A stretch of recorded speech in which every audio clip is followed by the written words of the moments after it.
Good morning, friends. So today we can again start with the second chapter, and that chapter name is human reproduction. तो आज हम human reproduction में implantation के बारे में पढ़ेंगे. तो चलो बच्चों, हमारा टॉपिक हम स्टार्ट करते हैं इम्प्लांटेशन. तो फ्रेंड्स, ह्यूमन रिप्रोडक्टिव सिस्टम में आज का हमारा टॉपिक है इम्प्लांटेशंस. तो कल हम फर्टिलाइजेशन एंड डेवलपमेंट के बारे में देखा था. आज हम इम्प्लांटेशंस के बारे में देखेंगे. तो ये इम्प्लांटेशन किस तरह से होता है जिसमें हम डिटेल्स में देखेंगे आज. तो ये इम्प्लांटेशन जो प्रोसेस है वो फर्टिलाइजेशन होने के बाद ये 6 नंबर के डेज पे वो इम्प्लांटेशन प्रोसेस स्टार्ट हो जाती है. और जो आप देख सकते हो कि यहाँ पे जो first day, second, third, fourth and fifth के बाद ये 6 नंबर का जब ये डेट आएगा फर्टिलाइजेशन होने के बाद, तब जाके यहाँ पे इम्प्लांटेशन की प्रोसेस स्टार्ट हो जाती है. अब हम इम्प्लांटेशन की बात करें तो इम्प्लांटेशन में क्या होता है. तो यहाँ पे जो ब्लास्टोसिट्स वो बाहर आ जाएगा आउटर कवरिंग लेयर से, जिसको हम जो आउटर कवरिंग लेयर है जिसको हम बोलते थे जोना पेलुसिडा, उसको वो ब्रेक करके वो ब्लास्टोसिट्स बाहर आ जाएगा with the help of enzyme, और that enzyme that is called as trypsin. और बाद में ये cells of the zona pellucida वो धीरे धीरे धीरे धीरे क्या हो जाएंगे, वो डिसअपियर हो जाएंगे. यहाँ पे जो ट्रोपोब्लास्ट के जो सेल्स हैं वो स्टिक हो जाते हैं यूटेरिन के एंडोमेट्रियम पे, और धीरे धीरे वो क्या बनाते हैं, फीटल पार्ट्स बनाते हैं, और बाद में वो प्लेसेंटा में कन्वर्ट हो जाता है. अब ये जो ट्रोपोब्लास्ट है वो एंडोमेट्रियम मतलब यूटेरस के अंदर वो घुस जाते हैं, और धीरे धीरे यहाँ पे इम्प्लांटेशन की प्रोसेस स्टार्ट हो जाती है. वो 6 डेज पे स्टार्ट होती है आफ्टर दी फर्टिलाइजेशन. तो यहाँ पे जो इम्प्लांटेशन की प्रोसेस है वो इसमें इंपॉर्टेंट पार्ट यहाँ पे अदा करता है. वो इंपॉर्टेंट पार्ट कौन यहाँ पे अदा करता है? So that important part that is proteolytic enzyme यहाँ पे प्रोवाइड करता है. और जो प्रोटियोलाइटिक एंजाइम है वो ट्रोपोब्लास्ट के जो सेल्स होते हैं वो प्रोड्यूस करते हैं. मतलब ये जो पूरा जो प्रोसेस है इम्प्लांटेशन का, वो इसमें इंपॉर्टेंट पार्ट जो होता है वो प्रोटियोलाइटिक एंजाइम का होता है, और ये जो प्रोटियोलाइटिक एंजाइम है वो ट्रोपोब्लास्ट सेल जो होते हैं वो प्रोड्यूस करते हैं. अब ये ट्रोपोब्लास्ट है वो धीरे धीरे थिक हो जाते हैं. किस तरह से वो थिक होते हैं? Because of the cell division process. और यहाँ पे जो ट्रोपोब्लास्ट के जो वॉल्स है इसके ऊपर जो विलीज है वो धीरे धीरे डेवलप होती है, और वो इसमें वो सारे एक साथ इकट्ठा होके वो ब्रांचेस में डेवलप होता है, वो ब्रांचेस बनाते हैं.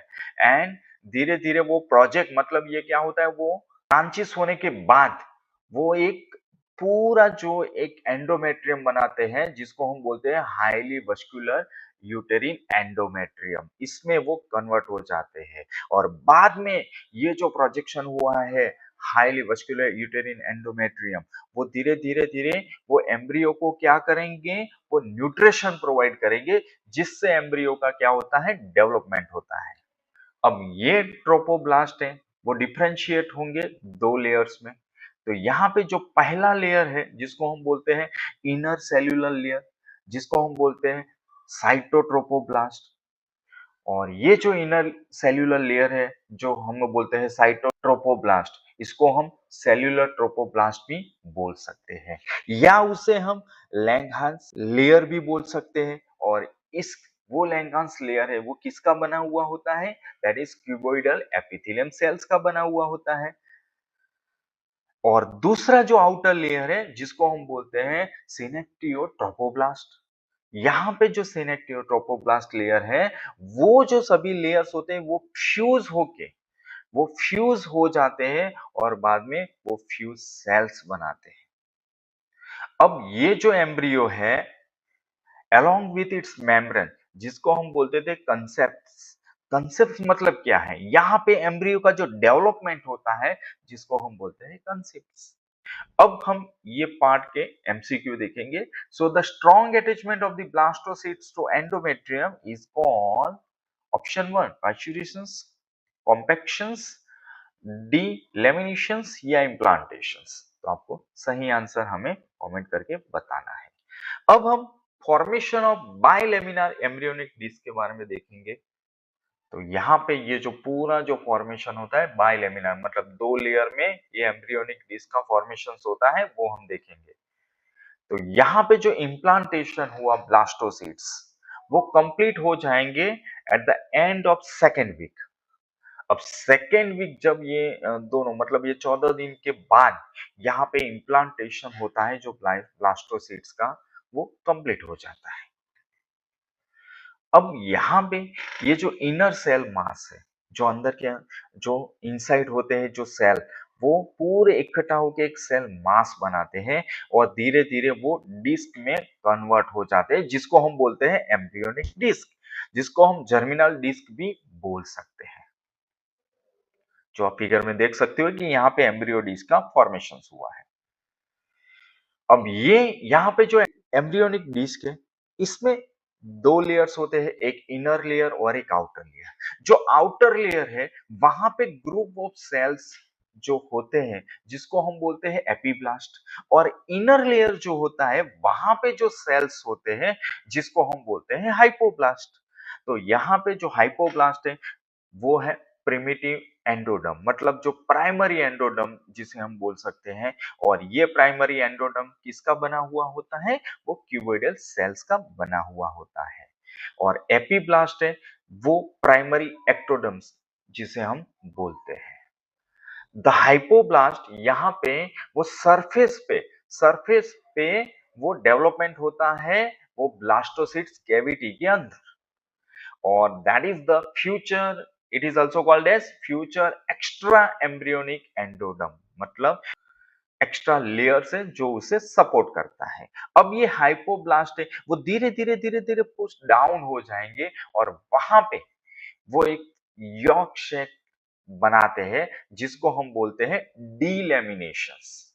ये जो डीलेमिनेशंस है और यॉर्क शेक बनाया था, उसको हम एक्सोसिलोमिक कैविटी भी बोल सकते हैं। यहाँ इसीलिए तो यहाँ पे ये बाइलेमिनार डिस्क का फॉर्मेशन हुआ। वो किस तरह से, पहले देखो आप, एपीब्लास्ट का फॉर्मेशन हुआ, यहाँ पे यॉर्क शेक का भी फॉर्मेशन हुआ, और बाद में हाइपोब्लास्ट का भी फॉर्मेशन हुआ। मतलब यहाँ पे दो लेयर बने, एक था एपीब्लास्ट और एक था हाइपोब्लास्ट, इसीलिए उसको हम बाइलेमिनार डिस्क फॉर्मेशन कहते हैं। ये पूरा ट्रोपोब्लास्ट है जिसमें दो लेयर का फॉर्मेशन हुआ। अब remaining part of the embryonic disc, इसे हम क्या बोलते हैं? एपीब्लास्ट बोलते हैं, और वो है प्राइमरी दैट इज प्रिमिटिव एक्टोडर्म्स, और वो किसका बना हुआ होता है? वो कोलमनर सेल्स का बना हुआ होता है। तो एपीब्लास्ट को हम प्रिमिटिव एक्टोडर्म्स भी बोलते हैं, और जो कोलमनर सेल्स का बना हुआ होता है। अब ये एम्ब्रियोनिक डिस्क है, अब वो दो लेयर में कन्वर्ट हुआ, इसीलिए तो हम उसको बाइलेमिनार एम्ब्रियोनिक डिस्क भी बोल सकते हैं। अब धीरे धीरे ये आगे जाके डेवलपमेंट होगा इसमें, और ये डेवलपमेंट्स को हम गैस्ट्रुलेशंस कहते हैं। अब ये पार्ट्स के बारे में हम एमसीक्यू देख ले। तो bilaminar embryonic disc that consist of epiblast and hypoblast, ectoderms and mesoderms, endoderms and mesoderms, hypoblast and endoderms। दूसरा जो एमसीक्यू क्वेश्चन है इसके रिगार्डिंग, वो है hypoblast layers below the trophoblast enclose a cavity that is called as yolk sac, blastocoels, extracoelomic cavity, both 1 and 2। तो आपको इसके सही आंसर क्या है इसके बारे में हमें बताना है। अब यहाँ पे हमारा आगे जाके वो डेवलप होगा, वो है गैस्ट्रुलेशंस। गैस्ट्रुलेशंस क्या है? तो gastrulation that is the important dynamic process in the development of the early embryo. So gastrulations यहाँ पे बहुत ही इंपॉर्टेंट पार्ट यहाँ पे अदा करता है एम्ब्रियो का अर्ली डेवलपमेंट के लिए।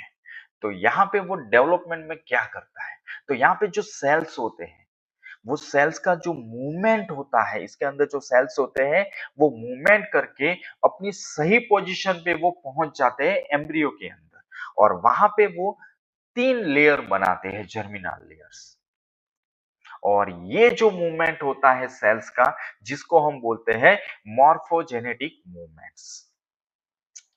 अब देखो यहाँ पे हमने गैस्ट्रुलेशन मैमल्स के बारे में हमने बताया, तो वहां पे 3 लेयर किस तरह से फॉर्मेशन होता है ट्रोपोब्लास्ट के अंदर। तो ट्रोपोब्लास्ट जो पहला जो फिगर वो ट्रोपोब्लास्ट है, जिसके अंदर आप देखो एक्टोडर्म्स मतलब बाहर का लेयर का फॉर्मेशन हुआ, बाद में एंडोडर्म्स मतलब इनसाइड्स का लेयर का फॉर्मेशन हुआ, और इसके बाद मेसोडर्म्स मतलब ये मिडल लेयर का फॉर्मेशन हुआ, जिसकी वजह से यहाँ पे 3 लेयर का फॉर्मेशन होता है यहाँ पे गैस्ट्रुलेशंस के अंदर। अब होता क्या है आगे जाके यहाँ पे, तो along the longitudinal axis of the embryonic disc, a primitive streak is formed। तो यहाँ पे जो एम्ब्रियोनिक डिस्क था, उसके ऊपर देखो तो यहाँ पे जो एक्सिस होता है, वहां पे आप फिगर में देखो तो पता चल जाएगा कि वहां पे ये प्राइमरी स्ट्रिक का फॉर्मेशन हुआ है। So that is called as primitive streaks. जो प्राइमरी स्ट्रिक का यहाँ पे फॉर्मेशन हुआ है एम्ब्रियोन डिस्क के अंदर। तो ये जो फॉर्मेशन हुआ है प्राइमरी स्ट्रिक का, ये मार्क करता है बिगिनिंग ऑफ गैस्ट्रुलेशंस का। मतलब क्या हुआ कि यहाँ पे जो प्रिमिटिव स्ट्रिक का फॉर्मेशन हुआ, that is the primary steps, और ये शुरुआत होती है गैस्ट्रुलेशन प्रोसेस की। अब देखो यहाँ पे longitudinal furrow, that is called as primitive grooves. वो कहाँ पे बनता है, तो जो प्रिमिटिव स्ट्रिक है ना, इसमें जो मिडल पार्ट होता है, वहां पे एक ग्रूव का फॉर्मेशन होता है, जिसको हम बोलते हैं प्रिमिटिव ग्रूव्स। उसके दोनों साइड पे आप देखो तो वहां पे वो प्रिमिटिव फोल्ड्स का फॉर्मेशन होता है।